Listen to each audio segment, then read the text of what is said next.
এটা কি কালার? এটা অরেঞ্জ।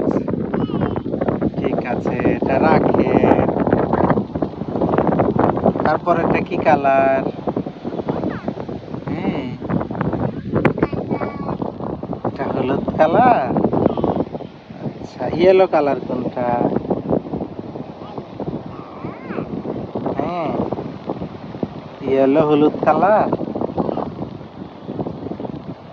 রেড কালার কোনটা? দুইটাই রেড কালার।